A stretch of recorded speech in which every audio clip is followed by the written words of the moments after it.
como a Eliane escreveu, você encontra a paz. Agora, se é tão simples assim, por que as pessoas não fazem? Você consegue? Você consegue ter a expectativa de que as coisas sejam como elas são? A mente de alguém pode argumentar: ah, mas se eu esperar que as coisas sejam como elas são, eu vou me acomodar, eu não vou ter controle sobre as coisas, depois eu posso me arrepender. Não é isso? O medo. O medo é a raiz da necessidade de controle. Eu nem sei se posso chamar de necessidade de controle, mas vou chamar assim. Então, o medo, ele está na raiz da necessidade de controlar as coisas. Porque você cria uma expectativa para daqui a uma semana, para daqui a um mês. E aí você tem que controlar você, controlar suas emoções, controlar as pessoas, agir do jeito certo, agir como os outros acham que você deve agir, para então você conseguir alcançar aquilo que você busca. Eu vou conectar isso com as feridas emocionais. Tem duas feridas, em especial, que se encaixam nessa questão do controle. Cada uma da sua maneira. Uma, objetivamente, é a ferida da traição. Quem lida com a ferida da traição, essa traição não precisa ter sido na relação de casal. Essa traição pode ser uma quebra de confiança. Essa quebra de confiança pode ser na relação com os pais, com irmãos, com amigos, com pessoas que você confiou, sociedade, pode ser quebra de confiança em qualquer relação. Principalmente nos primeiros 7 anos de vida, que aí, no caso, seria a quebra de confiança na relação com os pais. Então, quem vivenciou na infância a ferida da traição, para se adaptar a essa ferida, para fugir dela, se torna controlador. O controlador é uma máscara que a gente usa para fugir da dor emocional, para fugir da vulnerabilidade. Para não ser traído de novo, a gente controla o que a gente sente, tenta controlar o que a gente sente, tenta controlar o que a gente faz e fala, até o que a gente pensa a gente tenta controlar. E também as pessoas à volta. Esse controlador é um mestre em criar expectativa e tentar impor essa expectativa nos outros. A expectativa é uma forma de tentar controlar que as coisas sejam do seu jeito, mas quem disse que o seu jeito é o melhor? É curioso que eu vou mostrar o que está por trás do controle. Eu vou, como se eu estivesse mostrando ou explicando umas camadas por trás do controle. Então, começa com uma ferida emocional. Começa com uma decepção, uma frustração, uma quebra de confiança lá nos primeiros 6 anos de vida, 7 anos de vida. Em geral, nos 4, 5, 6 anos. Isso está no livro As 5 Feridas Emocionais, da Lise Bourbeau. E se você for no canal do YouTube, Constela SP, você encontra uma aula sobre esse assunto, na série de aulas anti-tristeza. Então, lá na infância, a gente vivencia a traição, a quebra de confiança. E ao longo da vida, a gente tem essa ferida, inconscientemente a gente vai adaptando, porque a gente foge da dor. Fugir da dor é um instinto, tá? Só que fugir da dor de um machucado no corpo, não querer tocar, não querer cuidar do machucado, qual é o efeito? É o machucado levar muito mais tempo para cicatrizar, ou até infeccionar, piorar, certo? Então tem dor que a gente precisa entrar em contato. Faz sentido isso, o que eu estou dizendo? Eu estou fazendo uma analogia entre a dor emocional de uma traição, por exemplo, de uma quebra de confiança, com a dor física de um machucado, de um corte, de uma ferida. A Eliane escreveu sim, faz sentido. Ou seja, existe um instinto de fugir da dor. É um instinto de preservar a vida. A nossa mente foge da dor para proteger a gente. Só que existem dores que a gente precisa ter em contato para cuidar. É assim com a dor emocional. É assim com a dor física. Então, se existe uma ferida, por mais que doa cuidar, limpar a ferida, fazer o curativo. Por mais que doa esse cuidado com a ferida, é necessário vivenciar essa dor.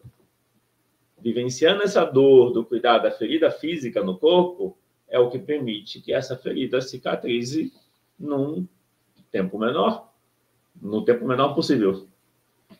Ignorar essa ferida porque dói faz a ferida, pode ser que ela cicatrize sozinha, pode ser que ela piore.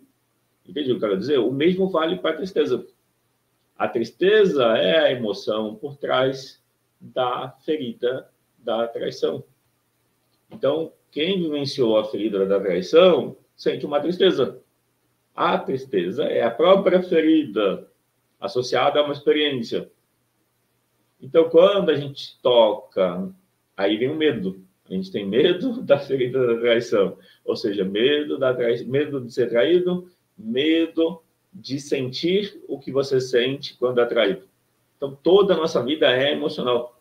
Tudo que a gente faz é em relação às emoções.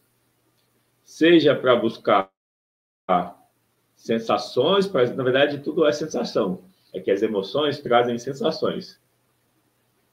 Mas eu vou falar só das emoções, talvez depois eu comente, ou durante comente sobre as sensações. Mas tudo é emoção, entendendo que a emoção está carregando a sensação. Eu estou trazendo as duas coisas juntas. Mas é possível falar de cada um por vez. Então, a gente busca sensações prazerosas, emoções com sensações prazerosas. E a gente foge de emoções com sensações desconfortáveis. O problema é que quando a gente foge de uma emoção, a gente não cuida dela. E aí, qual é o mecanismo do controle? Existe uma ferida que surgiu na infância, a gente não sabia lidar, porque provavelmente já era o contexto da família. Para aprender a lidar com as emoções, você precisa ter um modelo que lida com as emoções de forma positiva. Lidar de forma positiva com as emoções é o contrário da repressão. Reprimir emoções é causar problemas. Reprimir emoção é como se fosse não querer tocar na ferida. Vai ter consequências. Então, a maneira de lidar com as emoções é acolher, é lidar, é se relacionar, é ouvir, é reconhecer a dor por trás da emoção. Dor é uma sensação, ou seja, a raiz de tudo é sensação, mas eu não vou entrar nesse... O foco dessa aula não é sobre a sensação, o foco dessa aula é entender que a necessidade de cuidar, quando ela é motivada no cuidar para receber cuidado, muitas vezes existe frustração por conta da expectativa. Então, o caminho seria cuidar porque você quer, independente da retribuição. Cuidar pelo seu prazer de cuidar. Cuidar porque a motivação é o transbordo. Você cuida de si, nesse autocuidado, você transborda e compartilha o transbordo com os outros. Essa motivação, geralmente, é o esperar aquilo que tem. Continuando a questão do controle. Então, por trás do controle tem a ferida da traição, que é a tristeza. Daí a gente tem medo da tristeza, que é o medo da traição, e por causa do medo a gente controla. Ficou claro isso? Então, o que a gente percebe hoje? Hoje você pode perceber o medo da traição. Hoje, o que está vivo. Você pode perceber que você tem medo da traição e por isso você tem que controlar tudo. Medo da traição pode ser medo de que as coisas deem errado se você não controlar. Medo da traição pode ser medo de que as coisas deem errado se você não controlar. A Eliane escreveu: eu cuidava pensando que seria cuidada quando precisasse.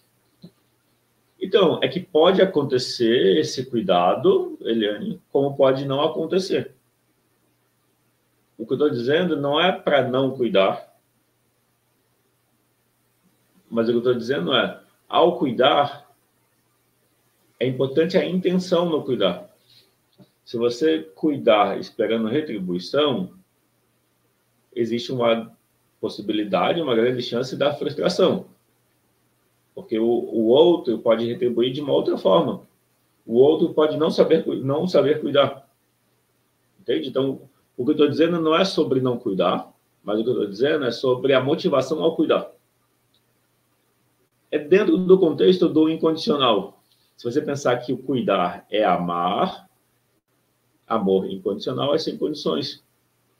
Se você cuidar esperando uma retribuição, você pode se frustrar. Se você cuidar porque você se cuida e transborda, daí você deixa as pessoas livres para retribuir como elas podem retribuir e como elas sentem que tem que retribuir. Às vezes, a nossa expectativa até afasta as pessoas ou até dificulta que elas façam aquilo que elas têm vontade. E, de novo, isso que eu estou falando é sutil. Aí a Eliane, hoje já entendi que não. Opa, mas primeiro eu cuido de mim agora, respeitando meus limites. Isso mesmo. Isso mesmo. Então, controle, ser controlador. É normal que a gente seja controlador.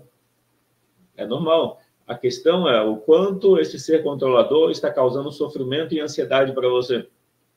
Quando você não consegue controlar, quando você não consegue que as coisas sejam do seu jeito, existe sofrimento? Se existe sofrimento quando as coisas não são do seu jeito, isso já indica que esse sofrimento já está aí. Não é porque as coisas saíram do controle que você sente sofrimento. É que o sofrimento já está aí e o controlar é para não entrar em contato com o sofrimento. Qual que é o convite, então? Cuidar do sofrimento. Não espere as coisas saírem do controle para lidar com o sofrimento. Preventivamente já olha para as emoções. Ou seja, a melhor maneira de controlar as emoções não é reprimindo elas. A melhor maneira de, entre aspas, controlar as emoções é aceitar elas. É que aceitar não é controlar. Aceitar é o oposto de controlar. Se você aceita e aprende a dialogar com as emoções e a cuidar delas, se você desenvolveu essa percepção e exercita essa percepção, você percebe que não precisa controlar. Eu vou repetir. Controlar é querer que as coisas sejam do seu jeito, de um jeito pré-estabelecido. E a vida pode não ser desse jeito. A vida pode se mostrar ao contrário. As frustrações forçam a gente a ver as coisas como elas são. A gente só se frustra porque cria expectativas. E expectativas de que as coisas sejam do nosso jeito. Então, a frustração é um presente. Quando a gente se frustra, é uma oportunidade para rever a forma como você está levando a vida. Se as coisas não estão saindo do seu jeito, é porque você está querendo impor o seu jeito. Experimenta aceitar e lidar com aquilo que surge de momento a momento. Daí as coisas ficam mais fáceis. A questão é, será que é possível? Será que você permitiria que as coisas fiquem mais fáceis?